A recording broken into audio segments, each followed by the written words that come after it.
Hello guys, it's Chef Nick from the Fat Sparrow Group. Welcome back to my kitchen. I'm excited to cook today one of my all-time favorite foods, jerk chicken with rice and peas. There couldn't be a more famous Jamaican dish. I know that that's sort of pigeonholing it, and there are hundreds and hundreds of amazing Jamaican foods, but jerk chicken with rice and peas has to be universally beloved. I can't wait to dig into it. Let's see what's in our box. So to start us off, obviously, our own island jerk spice.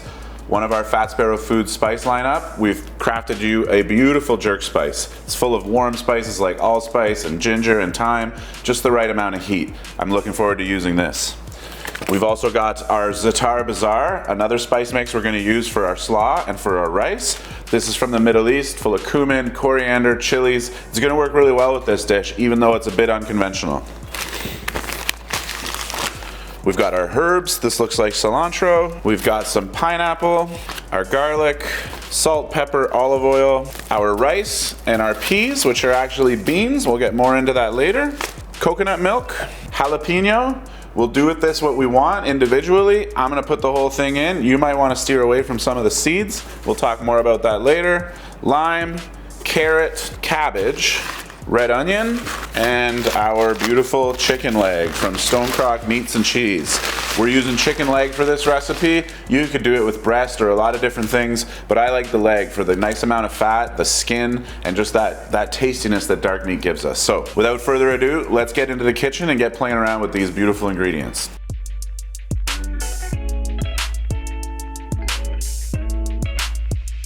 So, jerk chicken, rice, and peas. Let's get into our jerk chicken first. So like I said, we're using a chicken leg. I like chicken leg because, well, frankly, that's the way it would be served up in Jamaica, and it's just got all of that beautiful flavor, the dark meat, the bones, and the skin all around. We're gonna kind of slow cook this on the barbecue, so all that skin's gonna render out and get nice and crispy for us.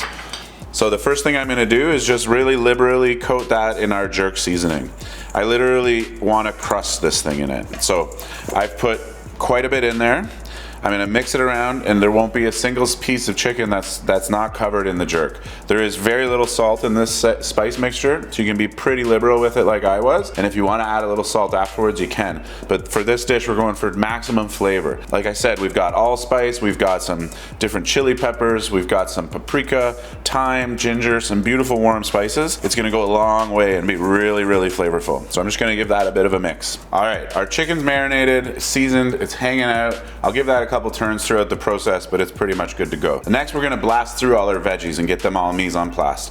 Remember, mise en place is just a term to say put in place, and it's what the chefs do in the restaurant scene, where we get all our little ingredients set and ready to go before we get cooking. So I'm gonna start doing that. I'm gonna start by processing my cabbage. Basically, I'm just gonna slice it. It's just a nice salad, a nice slaw we're going for. So you can use a cheese grater, like a box grater, to grate this. If you have a RoboCoupe or a food processor, you could use one of those. Or as I'm gonna do, I'm just gonna use my knife. So I'm just gonna slice really nice and thin. I'm gonna try and keep it as nice and uniform as I can, but we are just making a slaw, so don't stress out too much. I'll keep rolling the cabbage over, so I always have a nice flat edge to kind of cut against.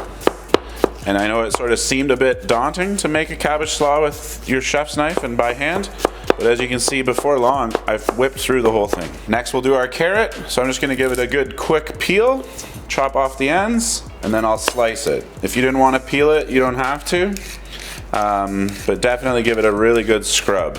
These things come from underground, so they can carry with them some bacteria and some dirt in their little crevices, so if you're not going to peel it, give it a good scrub. All of this will end up in my compost bin. If you wanted to, you could use it for a stock.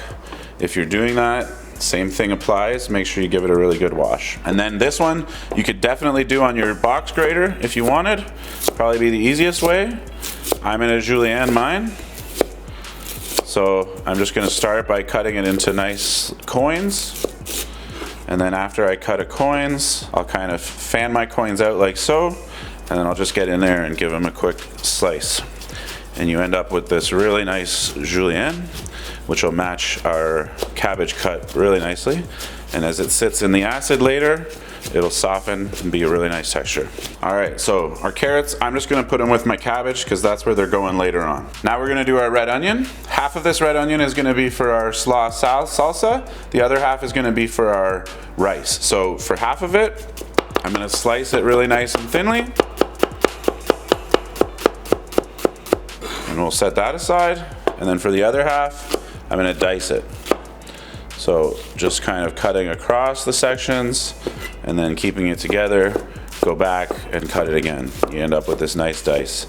This is for our rice, so it doesn't have to be perfect, but keeping them relatively small so they're no bigger than the pieces of pea that we're gonna add later. So we'll keep those two things separate from one another and we'll set them aside. Next we'll do our jalapeno. Jalapenos can be really spicy, obviously, so the seeds are what is the hot part. So the first thing I'm gonna do is slice the top off, the stem, that'll get discarded. The next thing I'm gonna do is cut it in half. If you were gonna use the seeds, at this point you could just chop it up however you want. If you're not gonna use the seeds, I recommend you cut it one more time and then just using the knife, kind of run it along the edge of the pepper and take off that membrane and those seeds. You can also use a spoon for this, but I'll tell you, when I use a spoon, I tend to splatter jalapeno juices towards my face and it actually burns quite strongly. So I recommend this knife method. It's a little more precise and you know exactly where all of your potentially dangerous jalapenos are going. I am not going to use any seeds today because I just remembered we're eating as a whole family. So I don't want my kids to hate dinner and find it too spicy. If you wanted to, you can save this. You can make things out of it. It's nice and spicy. I'm tossing it today into the compost. Then I'm just going to take my jalapenos. They're all nice and shaved off all the seeds and I'm just going to cut them across into a nice strip.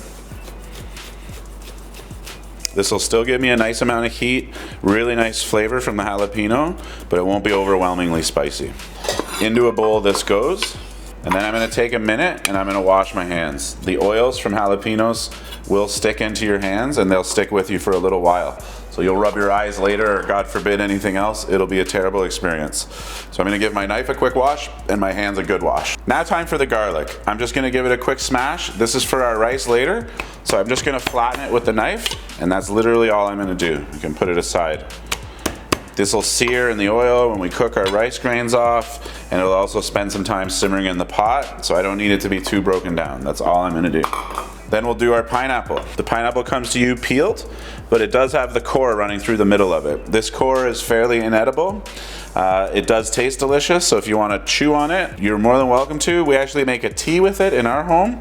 There's a lot of good flavor in there, but it's really fibrous, so you don't want to chop that up into our salsa. It would be like biting into a piece of wood. So then I'm just taking what's left, cutting it into a piece that I can kind of cut into a nice dice. Just aim for some consistency in your end results. So if you do strips or wedges or anything, just do it the same the whole way through. For the cilantro, we just want to give it a rough chop, nothing too aggressive. So I'm going to bundle it up. I've got all my stems and everything because in this recipe the stems are going to work well. And I'm just going to give it a quick chop, nothing too aggressive. As usual with the herbs, we kind of want these to maintain a really nice fresh punch. So we don't want to go too hard on it. So that's all I'm going to do. And we'll set those aside. And then our final remaining mise en place is just our lime. I'm gonna give it a good smushing so it's nice and bruised. Then I'm just gonna cut it in half. Limes are lovely because they don't have any seeds. And I'm just gonna squeeze out all that juice that I can. I'm gonna use a fork just to sort of liberate the last of those juices in there. Limes can be a little more stubborn than other citruses. If you don't have a fancy lemon juicer, a fork works great. You just kind of stick it in and twist the two back and forth against each other. And they'll pretty much wring out all the juice that's in there. I'm gonna set that aside, and that is it for our mise en place. It's ready to get into the kitchen and get cooking. So we've got our beautiful seasoned jerk chicken. It's ready to go on the grill. I've got my barbecue on. I've got half of it on medium high and half of it on medium low. I'm gonna put the chicken on the top left side and I'm just gonna set it and kind of forget it. And I want that chicken to render out its juices and start dripping down to the grill and causing some searing, some flare-ups, some of that smoke to start creating, giving us that signature jerk chicken recipe. So it's time for our rice and peas. I'm gonna start by throwing a little bit of olive oil in the pan. I'm using about half of it. As well, I'm gonna add my crushed garlic from before. Into the pan it goes.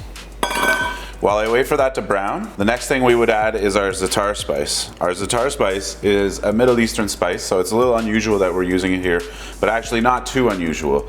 The West Indies, or the Jamaican, the Caribbean islands, a lot of those spices and those cooking trends were influenced by those Indian flavors and those those Middle Eastern flavors that made their way over. So these tend to work really well. We've got coriander, cumin, chili flakes, there's sesame in here, and there's a little bit of sumac in here as well. This is going to work really well with our rice. It also works well with a whole bunch of other things. The other elements to these dish that are sort of interesting is the mixing of the rice and the beans together, and the fact that they call it rice and peas. The reason that we find coconut milk, rice, and beans, or peas as it were, together in this recipe is because the slaves at the time in Jamaica were given the privilege to grow these ingredients, and they managed to throw them together in a way that was not only nutritious but delicious. This became a traditional dish every Sunday to eat amongst themselves, and then just transcended into the entire Jamaican diet. It's a lovely dish, a really interesting history to it, and I always love when somebody realizes that they're not eating peas, in fact they're eating beans. So we've got our garlic browning away in there. I'm going to give it a bit of a stir. It's starting to smell nice already. I want this garlic to be browning just a little bit before I add my spices. Once I add the spices, they're going to cook really quickly, so I don't want to add them too early. But here I have it. My garlic is just beginning to brown, just starting to give me some of that toasted sort of caramelized flavor, and that's exactly where I want it. So I'm going to add about 2 teaspoons of my za'atar spice. I'm going to give that a bit of a stir, let those spices sort of season up and toast and get aromatized, and then I'm going to add my rice.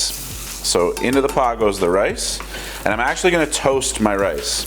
Toasting your rice is a pretty important step to make sure you end up with really light, fluffy rice. We kind of want to cook away some of those starches that have been resting on it and toast it. So when you first put rice in the pot, it has a sort of translucent look to it.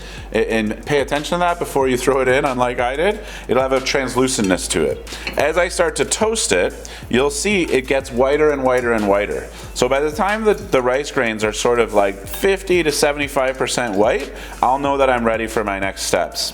Another trick to know when your rice grains are ready is to just pick them up.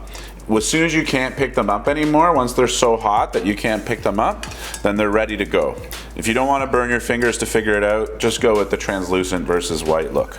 All right, our rice is nice and toasted now. It's very warm to the touch. It actually smells really nice. It has that sort of burlap bag smell to it, and I can see it's nice and white. It's ready for the next step. So I'm going to add my coconut milk.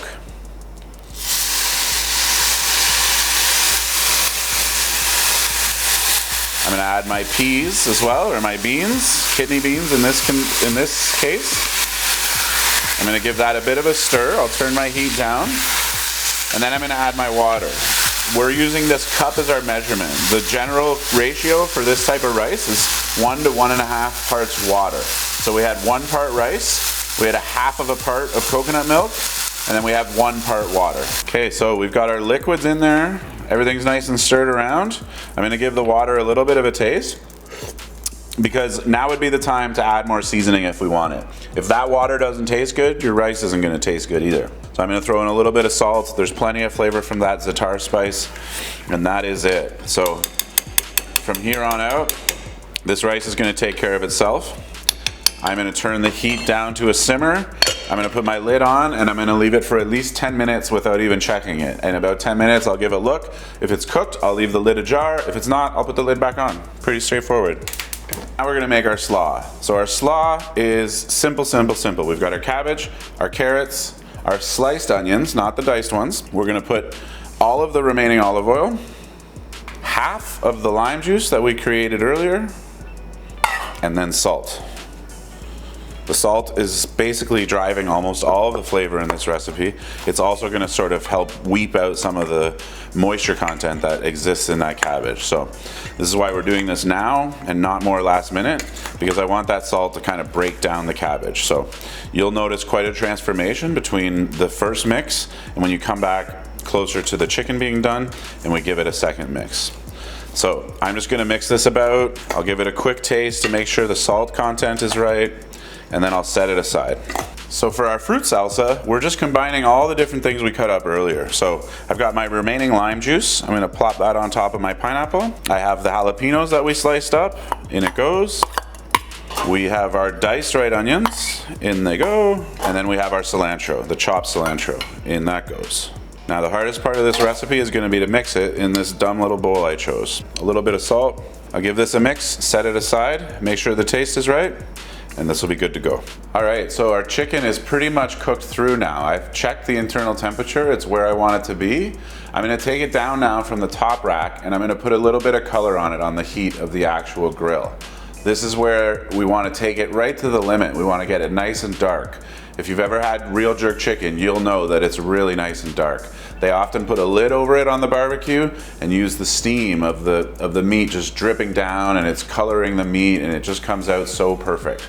So we're gonna do that. We're gonna grill it on the lower part. We're gonna get it nice and dark, being careful not to ruin that skin. Once we've got it exactly where we want it, let's take it off the grill. We'll head inside and we'll chop it up for our final presentation. All right, our chicken is off the barbecue. Our rice is beautifully cooked, nice and steaming hot. Our slaw, as promised, has wilted down sufficiently and is really nice texture now and beautiful taste. It's gonna go really nicely with this meal. And of course, our vibrant fruit salsa. So I am just gonna take this chicken and I'm gonna chop it down a little bit. So just to do that, just get the knife through most of the meat, and then when you're on the bone, just kind of give it a good hammering and it'll kind of come free. So I'm gonna do that a few more times, and then I'll have nice portions for my dinner. And you can see the beautiful color, that crust, and then the meat inside is just juicy and delicious. This is gonna be awesome. To plate it up, let's have a little fun with our rice and peas. We'll form some inside of a little cup. You can see the rice came out really nice and fluffy. The grains are all nice and separated. That's the sign of well-cooked rice. We don't want it to be clumpy. That coconut milk is gonna give it a lovely flavor. And then we've got that really nice aromatic za'atar spice. I've got our rice in our little cup. I'm just gonna kind of plop it down on the plate. We'll leave it like that for a second just to steam out. I'm gonna throw a couple pieces of chicken down here. Some of our lovely slaw on the side. As much or as little as you want. Let's see how our rice did. Oh, lovely. Then finally, we'll just put some of our amazing fruit salsa. So it's nice, vibrant fruit flavors, the acidity of that lime, a little bit of heat, and my mountain fell over. That's okay, it still looks beautiful. So that's it, guys. Jerk chicken, rice and peas, nice cabbage slaw, and our beautiful pineapple salsa. I'm not gonna waste any more time. I'm gonna dig into this while it's still delicious and nice and steamy hot. Thank you guys for joining me in the kitchen today for our jerk chicken, rice and peas, and thanks for supporting Fat Sparrow. Keep cooking, and we'll see you next time. Cheers.